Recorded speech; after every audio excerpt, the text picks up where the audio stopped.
What's up mga ka-vlogs? Welcome back sa YouTube channel natin ngayon. So, kung bago lang po kayo sa video natin, huwag niyo kalimutan mag-subscribe and i-click ang notification bell para more updated kayo sa mga panibagong i-upload mga ka-vlogs katulad nito na video kasi magre-react po tayo sa mga boxidor na malulupit dito sa Pilipinas.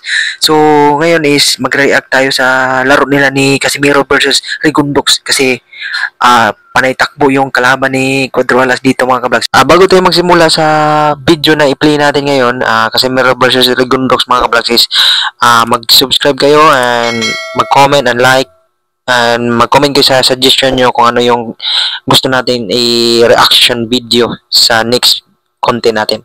Tara, play na natin. Dito pa lang mga ka-vlogs nakikitaan na natin yung kalaban na mahina talaga siya no. Yan, hindi counted pala yan eh. Yan, sinuntok ni Cuadruelas dyan. Akala ni Cuadruelas knockdown. So, hindi pala. Yan o.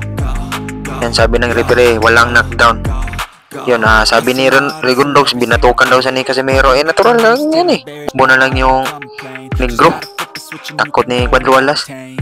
So, totoo nga sabi ni Cuadruelas na panay takbo talaga si Rigundox sa laro nila. Kaya sa tingin ko is